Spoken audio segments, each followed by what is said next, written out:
ನಮಸ್ಕಾರ ಗೆಳೆಯರೇ. ಭಾರತವು ಯಾವಾಗಲೂ ತನ್ನ ರಕ್ಷಣಾ ನೀತಿ ಮತ್ತು ಶಸ್ತ್ರಾಸ್ತ್ರಗಳನ್ನು ಖರೀದಿಸುವ ನಿರ್ಧಾರಗಳಿಂದ ಜಗತ್ತನ್ನು ಅಚ್ಚರಿಗೊಳಿಸಿದೆ. ಹಾಗೂ ಮತ್ತೊಮ್ಮೆ ಈಗ ಭಾರತ ಫೈಟರ್ ಜೆಟ್ಗಳನ್ನು ಖರೀದಿಸುವ ಯೋಜನೆಯ ಬಗ್ಗೆ ಒಂದು ಪ್ರಮುಖ ಬಹಿರಂಗವನ್ನು ಹೊರಪಡಿಸಿದ್ದು, ಇದು ವಿಶ್ವದ ಅನೇಕ ಪ್ರಮುಖ ಶಸ್ತ್ರಾಸ್ತ್ರ ತಯಾರಿಕಾ ರಾಷ್ಟ್ರಗಳನ್ನು ಆಘಾತಗೊಳಿಸಲಿದೆ. ಭಾರತವು Su-57 ಸ್ಟೆಲ್ತ್ ಫೈಟರ್ ಜೆಟ್ನ ಬಗ್ಗೆ ಗಂಭೀರ ಚರ್ಚೆಯಲ್ಲಿದೆ ಅನ್ನೋದನ್ನು ರಷ್ಯಾ ಹೇಳಿಕೆ ನೀಡಿದೆ.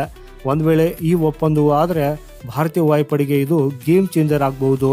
ಆಕ್ಚುಲಿ ಭಾರತವು MRFA ಅಂದರೆ ಮಲ್ಟಿ ರೋಲ್ ಫೈಟರ್ ಏರ್ಕ್ರಾಫ್ಟ್ ಯೋಜನೆಯಡಿಯಲ್ಲಿ 114 ಹೊಸ ಯುದ್ಧ ವಿಮಾನಗಳನ್ನು ಖರೀದಿಸುವ ಯೋಜನೆಯನ್ನು ಹೊಂದಿದ್ದು, ಇದರಲ್ಲಿ ವಿಶ್ವದ ಅನೇಕ ದೊಡ್ಡ ಕಂಪನಿಗಳು ಫ್ರಾನ್ಸ್ನ ರಾಫೆಲ್ F4, ಅಮೆರಿಕದ F-21, ಸ್ವೀಡನ್ನ ಸಾಬ್ ಗ್ರಿಪೆನ್, ರಷ್ಯಾದ Su-30 ನಂತಹ ತಮ್ಮ ಯುದ್ಧ ವಿಮಾನಗಳನ್ನು ಕೊಡ್ತಾ ಇದ್ದವು. ಆದರೆ ಭಾರತ ಈಗ ಈ ಎಲ್ಲ ಆಯ್ಕೆಗಳನ್ನು ಬಿಟ್ಟು 5ನೇ ತಲೆಮಾರಿನ ಯುದ್ಧ ವಿಮಾನದತ್ತ ಸಾಗ್ತಾ ಇರುವಂತೆ ತೋರ್ತಾ ಇದೆ. ಈ ಸೂಪರ್ ಸುಖೋಯ್ ಪ್ರಾಜೆಕ್ಟ್ ಇಂದಾಗಿ ಭಾರತ ಇನ್ನು ಮುಂದೆ 4.5 ಜನರೇಷನ್ನ ಯುದ್ಧ ವಿಮಾನಗಳನ್ನು ಖರೀದಿಸುವಲ್ಲಿ ಹೆಚ್ಚಿನ ಆಸಕ್ತಿ ತೋರಿಸುತ್ತಿಲ್ಲ. ಈಗ ಪ್ರಶ್ನೆ ಏನಂದ್ರೆ, ಭಾರತ ರಾಫೆಲ್ F-21 ಅಥವಾ Su-35 ಅನ್ನ ಯಾಕೆ ಖರೀದಿಸುವುದಿಲ್ಲ ಅನ್ನೋದು. ಆಕ್ಚುಲಿ ಭಾರತವು Su-30 MKI ಫೈಟರ್ ಜೆಟ್ ಅನ್ನ ಸೂಪರ್ ಸುಖೋಯ್ ಆಗಿ ಅಪ್ಗ್ರೇಡ್ ಮಾಡುವ ಯೋಜನೆಯಲ್ಲಿ ಕೆಲಸ ಮಾಡ್ತಾ ಇದೆ. ಈ ಅಪ್ಗ್ರೇಡೆಡ್ ಸುಖೋಯ್ನ ಸಾಮರ್ಥ್ಯವು ರಾಫೆಲ್ ಮತ್ತು Su-35ಗೆ ಸಮನಾಗಿರುವುದರಿಂದ ಇಂಥ ಪರಿಸ್ಥಿತಿಯಲ್ಲಿ ಭಾರತವು 4.5 ಜನರೇಷನ್ ಜೆಟ್ ಅನ್ನ ಖರೀದಿಸುವ ಅಗತ್ಯವಿಲ್ಲ. ಭಾರತವು ಹೊಸ ಫೈಟರ್ ಜೆಟ್ ಅನ್ನ ಖರೀದಿಸುವುದಾದ್ರೆ ಅದು 4.5 ಜನರೇಷನ್ನ ಬದಲಿಗೆ 5th ಜನರೇಷನ್ ಆಗಿರ್ತದೆ. ಇದರರ್ಥ ಭಾರತವು ಈಗ ರಾಫೆಲ್ F-21 ಅಥವಾ ಗ್ರಿಪೆನ್ ಅನ್ನ ಖರೀದಿಸುವುದಿಲ್ಲ. ಈಗ ಪ್ರಶ್ನೆ ಏನಂದ್ರೆ, ಭಾರತವು ಈ Su-57 ಅನ್ನ ಖರೀದಿಸಲಿದೆನಾ?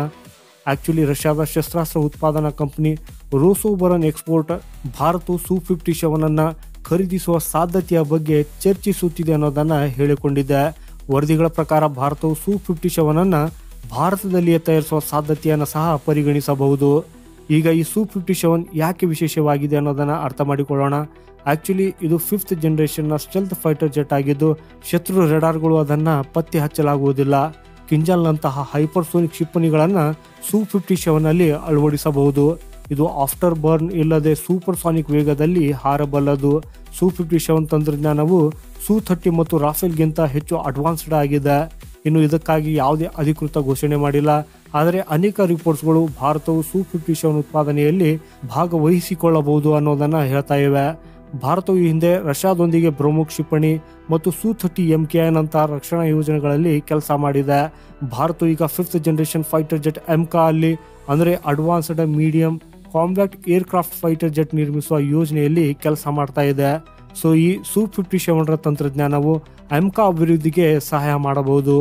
ಭಾರತ Su-57 ಅನ್ನು ಖರೀದಿಸಿದರೆ ಅದು ಭಾರತದ ಸ್ಟೆಲ್ತ್ ತಂತ್ರಜ್ಞಾನವನ್ನು ಕೂಡ ಬಲಪಡಿಸಲಿದೆ ಹಾಗೂ MKಗಾಗಿ ರಿಸರ್ಚ್ಗಾಗಿಯೂ ಕೂಡ ಪ್ರಯೋಜನವನ್ನು ನೀಡ್ತದೆ. ಭಾರತದ ಈ ನಿರ್ಧಾರವು ವಿಶ್ವದ ಅತಿ ದೊಡ್ಡ ರಕ್ಷಣಾ ಕಂಪನಿಗಳಿಗೆ ದೊಡ್ಡ ಹೊಡೆತ ನೀಡಬಹುದು. ಅಮೆರಿಕ, ಫ್ರಾನ್ಸ್, ಬ್ರಿಟನ್ ಮತ್ತು ಸ್ವೀಡನ್ ಅಂತಹ ಕಂಪನಿಗಳು ಭಾರತವು ತಮ್ಮ ಯುದ್ಧ ವಿಮಾನಗಳನ್ನು ಖರೀದಿಸುತ್ತದೆ ಅನ್ನೋ ಭರವಸೆ ಇತ್ತು. ಆದರೆ ಈಗ ಭಾರತವು ತನ್ನ 5th ಜನರೇಷನ್ ಏರ್ ಫೋರ್ಸ್ ಅನ್ನ ಸಿದ್ಧಪಡಿಸಲಿದೆ ಅನ್ನೋದು ತೋರುತ್ತದೆ. ಆದಾಗ್ಯೂ Su-57 ಭಾರತಕ್ಕೆ ಬಂದರೆ ಅದು ಪಾಕಿಸ್ತಾನ ಮತ್ತು ಚೀನಾ ಇವೆರಡಕ್ಕೂ ದೊಡ್ಡ ಆಘಾತವಾಗಿ ಪರಿಣಮಿಸಬಹುದು. ಸೊ ಮುಂದಿನ ದಿನಗಳಲ್ಲಿ ಇದರ ಬಗ್ಗೆ ಭಾರತ ಯಾವ ನಿರ್ಧಾರಗಳನ್ನು ತೆಗೆದುಕೊಳ್ಳುತ್ತದೆ ಅನ್ನೋದನ್ನ ಕಾದು ನೋಡಬೇಕಾಗಿದೆ. ಸೊ ಗೆಳೆಯರೇ, ನಿಮ್ಗೇನು ಅನ್ಸತ್ತೆ? ಭಾರತ Su-57 ಅನ್ನ ಖರೀದಿಸಬೇಕಾ, ಹೌದು ಅಥವಾ ಇಲ್ಲ ಅಂತ ಕಮೆಂಟ್ ಮಾಡುವ ಮೂಲಕ ನಿಮ್ಮ ಅಭಿಪ್ರಾಯವನ್ನ ನಮಗೆ ತಿಳಿಸಿ.